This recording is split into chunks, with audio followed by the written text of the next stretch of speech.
Hello and welcome to episode 6 of the, resurrected Talktagon. I am one of your hosts, Ty O'Keefe, and I'll be joined by my co-host, Craig Allen of the Fight Night Picks podcast.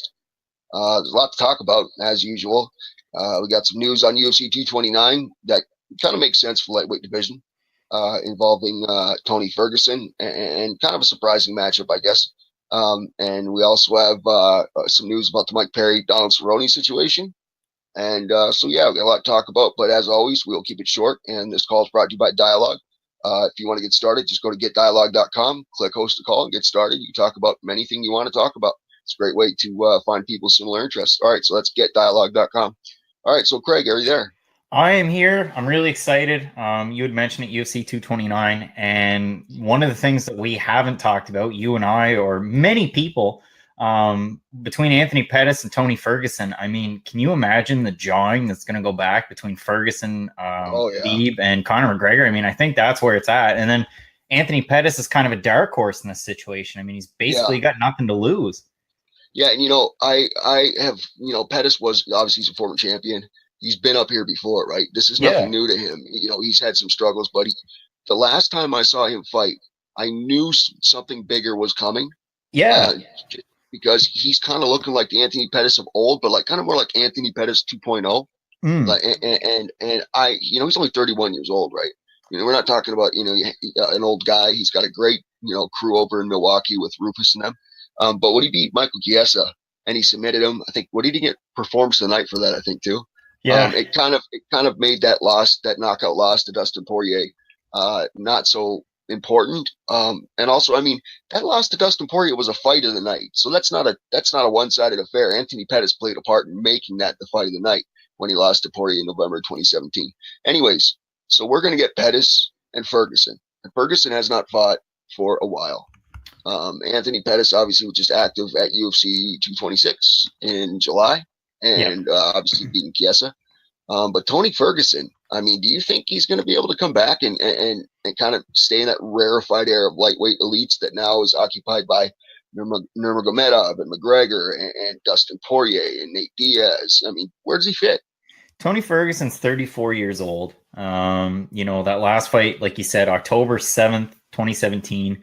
And if anybody's seen any of the memes or videos out there online of Tony Ferguson doing squats in a pool or doing squats with a whole barbell, weights and all on a skateboard.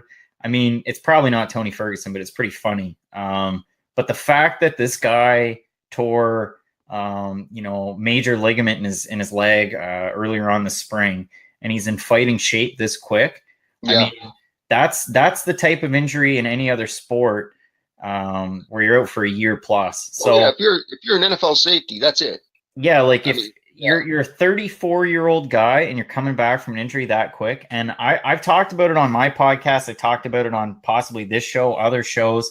To me, Tony Ferguson is the best lightweight out there. Really? He's the most dynamic. He's so well-rounded. He can beat you on the feet. He can beat you on the ground. He's so unorthodox. He can switch stances well. You look at the problems that he caused Kevin Lee. I mean, I know Kevin Lee was depleted due to the weight cut, due to the staph infection, but you look at his fight against RDA, Lando Venata, he got caught, whatever. But I mean, he's the Barbosa wins, and the Barbosa wins looking bigger now that Barbosa's been doing so much better. 10. So yeah, he's won 10 fights in a row before I guess he lost to Michael Johnson 2012, which is, one of the reasons why I love Michael Johnson. But I mean, he's beaten really great fighters, beat Joe Schilling in 2008. Like that's not very easy. Kickboxing legend there. I mean, he's got wins over a lot of important people. Josh Thompson, 2015. Like, Tony Ferguson's one of those guys. 10 knockouts, 8 submission victories, 5 decisions, 23-3. Only been submitted once. I mean, he's a special fighter. And that's not to take anything away from Anthony Pettis. I think Anthony Pettis reminds me, it's easy to make the comparison too, but Jose Aldo. I mean, Jose Aldo lost his title, and then he had that good fight against Chad Mendes, or not Chad Mendes, Frankie Edgar. And you weren't sure what was going to happen with Jose Aldo. And then he comes out and he starches Jeremy Stevens. So, yeah, Anthony Pettis looks like that Anthony Pettis 2.0, like you mentioned. That Michael Chiesa fight was really good. The Dustin Poirier fight, I'm looking on Sherdog right now. It says submission body triangle. But I believe, didn't Pettis have Poirier in a body triangle, and then he had the rib injury? So and that was, like I said, that was by no means a one-sided affair. Yeah, exactly. I mean, these guys scrapped. A lot of people pointed out to me on Twitter, and I've been defending Anthony Pettis, and I've been defending this fight online. And I think most people should. Most people are going to go out there and they're going to say Tony Ferguson by a mile. And I agree with you because I really like to watch Tony Ferguson fight. And I honestly believe he's the best lightweight in the UFC. But, Anthony Pettis, that win against Dustin Poirier, he didn't get a starch as people like to tell me that he did. And if you want to go back, you look at his win before that against Jim Miller, July of last year. Jim Miller, I mean, he's another likable guy, but he's been on a bit of a slide as of late. And yeah, I mean, he's one of those veterans, kind of like Ellenberger and Stevens and those guys. He's been around the block forever. He's lost 4 in a row. Poirier, Pettis, Trinaldo, that's not a good one. And then Dan Hooker. I mean, Dan Hooker's on a tear, and he's going to fight Alex White coming up at 228. But at the end of the day, I mean, Ferguson only fought once in 2017. And, he's got the history. Obviously, not all 4 of those cancellations with Nurmagomedov were Ferguson's fault. Yeah. But, and I'm honestly surprised to hear you say that Ferguson's your top lightweight because, and I mean, say what you want. I don't care. I still think until further notice, Conor McGregor is. Now, that's just my opinion. Nurmagomedov is kind of like, I got McGregor 1A and Nurmagomedov 1B because I've never been that impressed with Ferguson. And I tell you what, man, Kevin Lee didn't really deserve that interim title fight last October, okay? Let's be honest. Kevin Lee stepped in. He was over his head in terms of a different level of fighter, different caliber of opponent. He banked on his wrestling, lost, and Ferguson's been riding that win through his injury as if it was like a top 2, top 3 win because it was for the interim title. I hate to break there, buddy. Kevin Lee's not a top 2, top 3 fighter, especially not in this division. Kevin Lee's definitely, he's top tier. I mean, if we're gonna draw the cutoff at Justin Gaethje, which we've talked about before and we talked about on my show, I think Justin. We'll know on Saturday whether he's the cutoff or not. I guess, right? Exactly, but I mean, to me, right now, Justin Gaethje's kind of that cutoff point before you become a top tier lightweight in the UFC. And I mean, it's definitely the deepest division. We talked about it too, that the welterweight division is really good. But if we go 1 to 15, and people can disagree about the rankings, I think that they kind of have it right here, with the exception of Conor McGregor taking years off and then being number 1 and number 3 in pound for pound. But I don't agree with that either. But as far you got to fight to beat. Yeah, that's ridiculous. As far as Kevin Lee's concerned, I mean, he's 25 years old. He's 17-3. You look at his wins. Efrain Escudero, that's a good one. Jake Matthews, he knocked him out, and Jake Matthews is now a welterweight, and he's fighting really well. Magomed Mustafaev, and he submitted him. He submitted Francisco Trinaldo, and he submitted Michael Chiesa. And again, you and I have talked about this quite a few times, and I think on the last episode of the Talktagon, we actually disagreed about Kevin Lee, but that win over Michael Chiesa, he had the arm under the chin, and he was going to choke him out. So whatever Michael Chiesa, whatever he wants to tell you, that was a legit win by Kevin Lee. So coming off of that win with a ranked Chiesa, a guy that I guess I don't hold Chiesa that high either. Okay, and that's totally fair. I mean, and it's funny because we talked about it, but with Chiesa missing weight in his last fight and saying, "Oh no, I'm going up to welterweight." I mean, I don't agree with that. But the fight against Tony Ferguson, I think if we saw a healthy Kevin Lee, a Kevin Lee that didn't suffer from a bad weight cut, didn't have the staph infection. I mean, I've never personally had staph before, but judging by what it did to him and what it looked like, it couldn't have been good. So I mean, that was a tough fight, but Kevin Lee came back, and this is one of my selling points on Kevin Lee. I mean, I don't care what you say about Edson Barboza right now, but he beat the brakes off of Edson Barboza. It was a 5-round TKO. Like, I believe he outstruck him like 3 or 4 times to 1. Like, he put Edson Barboza on blast. So it'd be nice to see Kevin Lee fight again. I know he cornered his brother and a couple other fighters last week out of the country, but yeah, it'd be great to see Kevin Lee fighting. But again, as far as Anthony Pettis and Tony Ferguson are concerned, if Tony Ferguson, I mean, all the videos and some of the ones that are actually real and they're legit, I mean, the guy's a monster, and I would never have to want to fight him. I mean, when I first really started following MMA seriously way back, I looked at Tony Ferguson as a guy. I thought, well, this guy is just like a character. You know, he's got the hair, he wears the sunglasses indoors. Like, what is this guy all about? And then I started watching a lot of Tony Ferguson fights, and I mean, he's really impressive. Like, he can get the job done so many different ways. And you want to talk about Conor McGregor being number one, and then number two is Khabib, but Tony Ferguson just does so many different things that other fighters aren't able to do. And, you know, that's fair. He is well-rounded. I guess I'm kind of those "what have you done for me lately" type guys. And that's fair too. Yep. And so, like, until I see him get in the octagon, stand toe-to-toe, and come up with a thorough performance against Anthony Pettis, I'm not going to put him back in that group yet, just because it's such a deep division. Yeah, and Anthony Pettis has experience that Tony Ferguson does not have. And he's been grinding. Yeah. Yeah. And Anthony Pettis knows what it's like to go to the top and get everything taken away from him and just fall back down and work back up. That means something in this sport. And Anthony Pettis is experienced as both a champion, a top contender, a former champion, stepping stone, whatever. So I honestly, I'm going to go against the grain because I know everybody's going to go with Ferguson. I like Pettis to upset him, and I think Pettis is going to knock him out. And I think it's going to change a lot in the lightweight division in terms of that, you know, the next title challenger after this McGregor-Nurmagomedov fight. You know what's great about this is that this fight was just announced, right? And this for UFC 229. And that's like, what, October 7th? And well, I mean, one of the things up quick. Yeah, exactly. That's one of the things that I find weird, and I started commenting on some YouTube videos and, you know, doing some different things that I wouldn't normally do.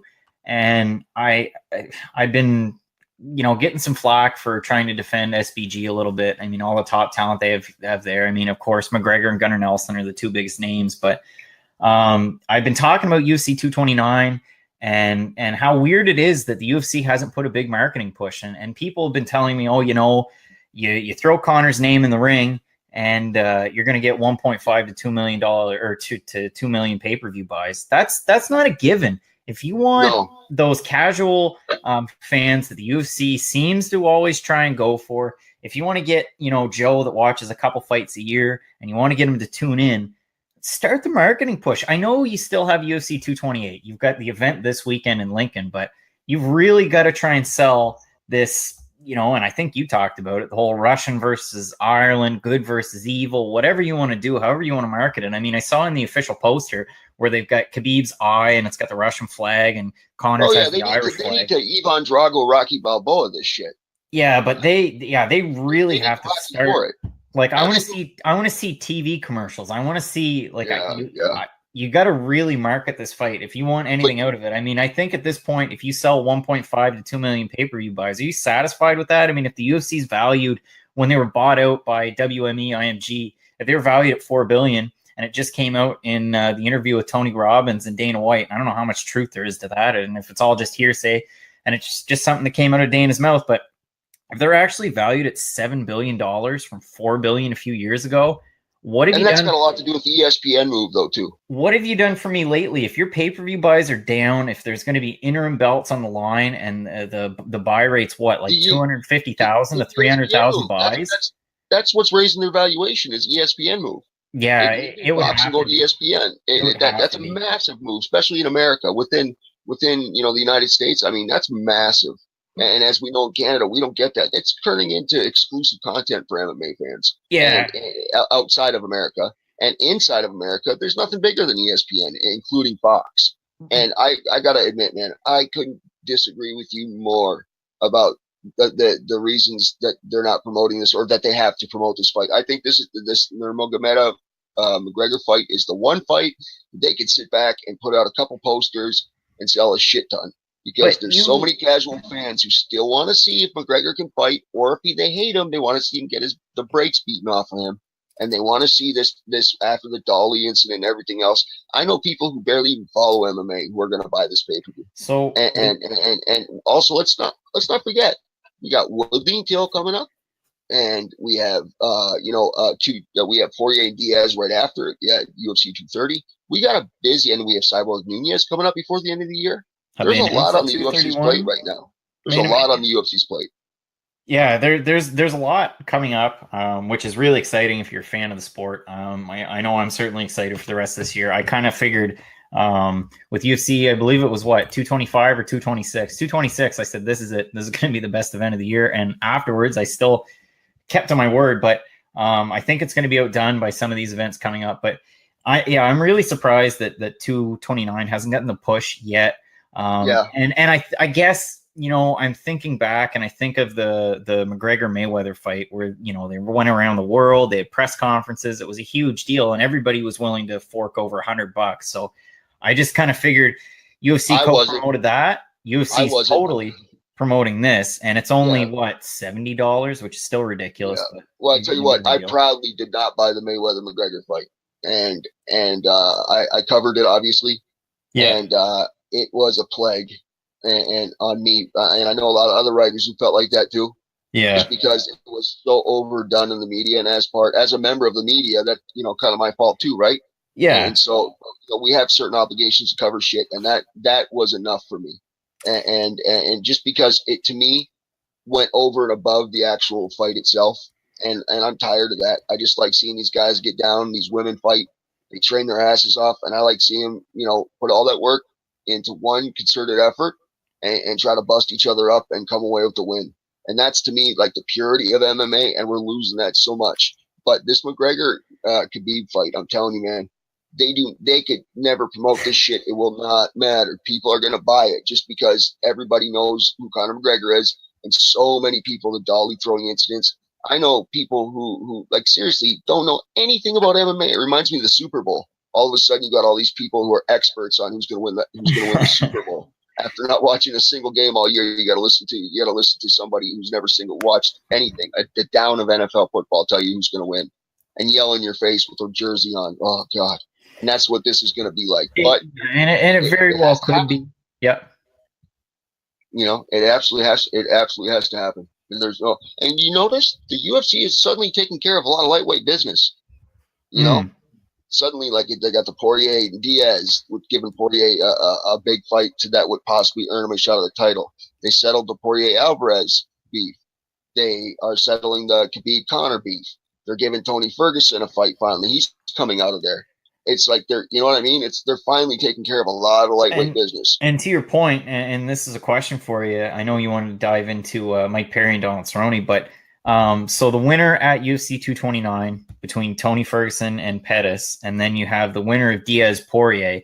In my mind, I think that, you know, Dustin Poirier deserves a title shot. I mean, the guy just keeps fighting. He just keeps winning. He's been probably the most active lightweight at the top. But it almost seems like, you know, the winner of Poirier Diaz is going to fight the winner of Pettis and Tony Ferguson. Yeah, it seems like it's being set up that way. And with the Conor Khabib kind of hanging over everything. Yeah. You know what I mean? It kind of makes you wonder, you know, how they're setting this all up for the new year. It's kind of like almost like an unofficial tournament. Yeah. And so we'll see. And plus, like I said, Eddie Alvarez is temporarily out of the picture. And these three fights with Diaz, Poirier, Khabib, Conor, and Tony fighting. Oh God, I can't even remember now. We're so many fighting Pettis. We're going to have three more guys kind of temporarily taken out of the title picture too. Yeah. And by Christmas, we're going to have a much clearer lightweight title picture. Yeah, it's great for MMA fans. I mean, it's awesome. These fights they're the best you can get in one of the best divisions. I mean, it's super, you know, interesting. You can talk about it for days. And you had mentioned Eddie Alvarez too. And I think if I'm him, I don't sign back with the UFC, but we'll see what happens. Never know. But as we were talking about earlier, you know, we have this Mike Perry Donald Cerrone fight coming up at Fight Night 139 in Denver. I don't know if you know. You got a date on that right in front of you? That's it's November 10th. November 10th. When? Okay, November 10th. And okay, so we apologize for having any technical difficulties here. I noticed a couple sound glitches that just popped up. Seems to be working okay now, but if you have trouble listening, hit me up on Twitter and Facebook and let me know if you can't hear this after the fact as well. Obviously, if you're not listening live and things like that. But yeah, today Mike Perry went on MMA Junkie Radio talking about Don Cerrone. I don't know if a lot of people know this, But Donald Cerrone and Perry has now moved to Jackson Wink in Albuquerque, where Donald Cerrone has spent a lot of time training, a lot of years training. He's no longer been training there. I know he had a split with his striking coach recently. And according to Mike Perry, not only is Donald Cerrone not training at Jackson Wink right now, just for whatever, apparently he's not allowed to be training there. This is, again, according to Mike Perry, until after they fight, which to me seems insane, considering the fact that Cerrone's put in so much time there. Perry's a newcomer to Jackson Wink, and a bunch of other reasons. Also, I don't know if you caught that interview, but Mike Perry seems to believe that if he beats Donald Cerrone and Woodley beats Till, that the next fight to make is, Perry Woodley for the title. And you got to think like that if you're Mike Perry, right? You have to, because otherwise, what the hell are you doing, right? You got to be aggressive. You got to go after it. You got to hope for fights like that. You got to be ready for fights like that. And I tell you what, Mike Perry, if you ever hear this, get at me, dog, because I would love to talk to you about this. But I'm telling you, man, the idea of him getting a title shot, to me, win over Cerrone or not, is absolutely insane at this point. And I want to know what you think about it. Yeah, I mean, Mike Perry so far in the UFC, he's gone 5-3 since 2016. When he joined, he fought in a lot of different G's. I'm looking at his record now. In every fight, he fought in a different organization, which is something you don't see very often. But won all of his fights going into the UFC by knockout. Won his first 2 by knockout. He beat Danny Roberts, who's a fighter that I'm kind of high on, actually.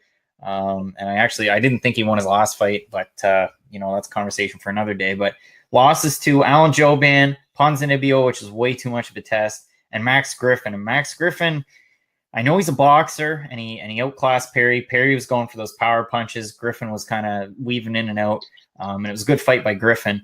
And then Mike Perry won a split decision against Paul Felder, who's a true lightweight, and size difference wasn't too bad in that fight. But Paul Felder broke his arm in the first round, maybe the second round. But I have to admit, I was very impressed that Perry won that fight. Yeah, broke an arm or not, right? I mean, that was massive. It was a smart fight by Mike Perry, who wasn't going out there and throwing just straight haymakers and hooks. And no, he was smart. He was in and out. He started to use a leg kick. Yeah, that leg kick, I was really impressed that he started throwing that. That was something I've never seen from him. So kudos to Mike Perry. On the other end, sorry to interrupt you again, but that's that trademark Jackson Wink leg kick. Exactly. And he's already picked that up. Yeah, and that was his first fight with Jackson Wink. And I watched, we kind of spoke about this earlier on today. So for any of the listeners, if you haven't checked out, and it's not me, it's not my thing, I'm not making a plug, but Anatomy of a Fighter on YouTube. They've had a couple different series. The first one was Sean O'Malley. They followed him around for a few episodes. I thought it was really well done.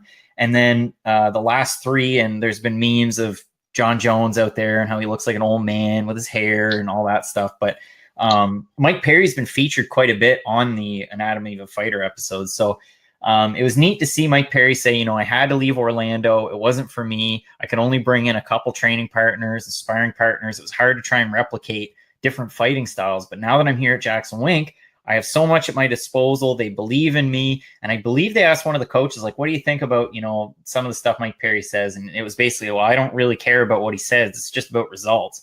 And he really puts a big effort into training. And he seems to be doing a good job there at Jackson Wink. And they seem to be taking a liking to him. So that's good for him too. But as far as Donald Cerrone's concerned, I mean, I know lost to Masvidal, Lawler, Till, beat Medeiros, and then lost to Leon Edwards. And before that, he was on a bit of a tear. So Donald Cerrone, I don't know, man. I mean, 35 years old. It's weird to hear Mike Perry say that Donald Cerrone can't train there. I know in those episodes, they asked Mike Perry about the fight and some of the other people, and they said, yeah, we're not going to be together, and it's almost going to be like a Jackson Wink divided, because half the coaches are going to go on his side, half are going to go on my side, and at the end of it, we'll all get back together and everything will be all right. So I don't know if Mike Perry's just blowing smoke today or what was going on. I don't think Mike Perry be blowing smoke, considering he respects his surroundings so much now. So it's weird. You don't go into Greg Jackson and Mike Winklejohn's house and train under them and then talk shit like that. So I really don't think that he's blowing smoke. I think something's up. And like we said, Cerrone left it. He had a split with his striking coach not that long ago too, right? And that's so weird. I mean, Donald Cerrone seems like one of the more likable guys out I there don't. from anything I've seen. I don't think it's about likable at all. I really don't. Donald Cerrone is still one of the most likable guys. I don't think it's got anything to do with that. I really think it's the point where he's at a different point in his career. He's had some really tough, frustrating losses, and he's become a stepping stone where guys are just, he's lost 4 out of 5, and that's Mhm. that's that's new territory for Donald Cerrone. He wants to go back and fight lightweight, welterweight. Not really sure. Dana White, wants him to stay in one place, and I really think that it's more about he's at a point in his life where he's 35 years old. He's looking for a change. And after losing 4 out of 5 fights, you couldn't blame him for looking for a change of scenery. I don't care what anybody says. I don't know Don Cerrone. I've never had the pleasure of meeting him. He's one of the most entertaining fighters in UFC Yeah, for history. sure. But I do not know him, and I've never had the pleasure of speaking to him. But I would bet a lot that this has nothing to do with a personal issue with him and Jackson Wink or Mm. anything like that. I think this is just him moving on because he's a professional. And when you lose 4 out of 5, you're 35 years old. You're staring Father Time in the face. All right. Yeah. Donald Cerrone is an adrenaline junkie. If you look at any of his Instagram or anything like that, this guy is crazy. Like in terms of what he does for fun. They always Outside talk of, about they always talk yeah, about him and his ranch. He's always doing yeah, these like crazy things at his yeah, ranch, and I listen to and people can bash me for this, but I don't listen to Joe Rogan. I don't listen to every single episode, but I did catch the Donald Cerrone episode, and they drove like an RV and a bunch of stuff out to LA from his ranch, and they had everybody in his crew had their motorcycles, and they just went out and rode motorcycles because they're oh yeah, the that's coolest not like guys that's ever. nothing. That's Yeah. nothing. This guy's doing stuff on like he loves jet skiing and doing that whatever that thing is that shoots you straight up in the air and you can stand on the water, and go way up in the air with those two Jeez. hoses. The jet. Yeah. He Yeah. does crazy stuff like that all the time. I know he's tried. I think he's ridden bulls or broncs before, and also this Mike Perry fight is such a Don Cerrone's never as vocal as Mike Perry, Mm. but it's almost like Don Cerrone's fighting himself in the early stages of his career because he was so violent, Yeah. just like Mike Perry is, and then all of a sudden, Don Cerrone he always harnessed that, and he Mm. started to direct it and started to have some serious success in the WEC and then moving on to UFC, obviously. And I think Mike Perry has that potential if he kind of harnesses it as well, and he needs to look to Donald Cerrone as kind of like even a mentor if that were an opportunity that could happen down the road. I think that would really benefit Mike Perry. But for now, business is business. And Mike Perry, is one of the most captivating interviews in MMA right now, whether we like it or not. Yep. He is, and like I said, I would love to talk to Mike Perry. I'm sure you would too. Yeah. This guy set shit on fire. All right, now he is anybody that, like they said on MMA Junkie Radio today. You can't judge him by what you think of him. He is not some dumb jock. He's an intelligent cat who expresses himself the way he's been raised, the way he's grown up, and I respect the hell out of him. But he's going to be stepping in as the veteran, and this is going to be after beating Felder. If he beats Cerrone, he will break into the rankings. But this idea that he's going to be all of a sudden Woodley's threat, I mean, come on. He's got to at least win 2 or 3 more fights in this division, at least before he gets even in the top 5, I think, or at least 2 more big wins after Cerrone to get. And let's be honest, Don Cerrone, like I said, he's not Don Cerrone 2 years ago. This So is, so yeah. we're talking about a Mike Perry, and I think win over Cerrone. He's either in the top 15 because I mean I'm not looking at the rankings right now, but we had talked about this last week, I believe. Stun Gun Dong Hyun Kim, he was number 15. He hasn't fought in 2 years. His last fight Let's. was Colby I just Covington. want to clarify something Yep. quick. Sorry to interrupt you. I just want to clarify something for listeners. The UFC's rankings aren't done by the UFC. They're No, done by a it's group. They're yeah. done by a group of writers and media people who've been approved to do the rankings on a weekly basis or a post-fight basis, and it's done. Then it's all added together and it's given on averages. So just so we know here, a lot of people tend to think it's Dana White and his buddies just sitting there writing names down on paper. It's got Yeah, thanks. nothing to Thanks do for with that. clarifying that too. That was a really good point. So yeah, sometimes they don't make a lot of sense. Sometimes things get lost in translation. It makes sense. I mean, it's an amalgamation of different people, Yeah. picking rankings. So it's kind of tough. It is tough. And some of those writers you can check the list on UFC.com of the writers who are approved mm, to do it. Some of them are not even like they're like 1 foot in MMA. mm, Like there's so I think they need to update the list. But either way, it's a privilege to be on the list. But yeah. it's not the UFC's rankings per se. And I heard an interview. I believe one of the writers said it's tough. It's a tough job, basically. So yeah, with a win over Cerrone, I think Mike Perry, he moves up, he fights a top 15 guy. But those top 15 guys, man, even like this fight is between two unranked welterweights, and we're talking about it. The unranked welterweights in the UFC are powerful. There's a lot of really good fighters out there. I mean, there's good fights this weekend. But as far as Mike Perry's concerned, I mean, we look back at some of his wins. You look at that win over Jake Ellenberger where he knocked him out with an elbow, and it was vicious and it was hard to watch. And you and I talked about Jake Ellenberger because he's fighting this weekend. But I mean, that one doesn't really count. I mean, at Jake Ellenberger's highest point in his career, he's a really, really good wrestler. So Mike Perry hasn't really fought a great wrestler. I mean, win over Alex Reyes, that was on really late notice by Reyes coming in the UFC. And a win over Felder with a broken arm. Danny Roberts, that was early in Roberts' career too. And Hyun Gyu Lim, I mean, that was a first-round knockout when Mike Perry was just wild. And all those fights were knockout wins. Yeah. Mike Perry will be the first to tell you too, his wrestling is not top tier. No, so that's today, he was saying, like, he's basically done enough to make sure he can't get like held down. Yeah, so for the whole fight, which is smart because he's a striker. That's what I want to see in Mike Perry's next fight. I want to see Mike Perry fight either a wrestler. No, I mean a matchup. We're talking top 15. So a matchup with Kamaru Usman, he loses that fight 9 times out of 10. I mean, that one doesn't make a whole lot of sense, but you'd have to go lower on in the rankings. I wouldn't give him a fight with like Robbie Lawler, who's a guy who hasn't fought in a long time. But he won hell of a brawl, though. I mean, like if they would give that fight, I that would be an interesting fight to see. But you never know what the UFC is going to do because we keep holding up, and I do it all the time too.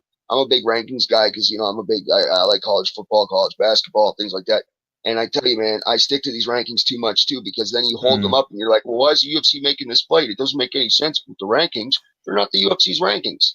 So it's like the UFC's got their own agenda, but not really because the UFC hasn't really put their agenda out there because it's not their rankings. So they're just following a path that they see fit, that they see that makes sense, whether it's financial sense or sense for the division or the title picture or whatever. So we really have no idea or no basis to say that, hey, if Perry gets Cerrone, if he beats him and he beats him decisively, that he won't get Robbie Lawler or he won't get Usman or he won't get whoever. You know what I mean? Because maybe the UFC thinks he's a top 8, 9, 7, 8 guy right now. Yeah, right? Maybe they do.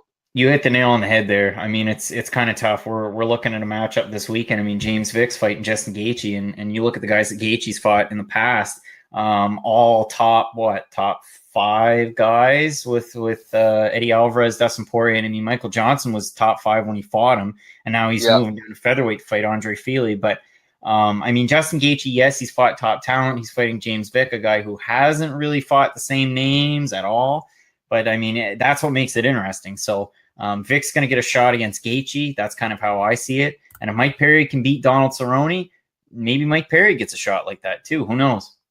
You never know. But, as always, our time has run out.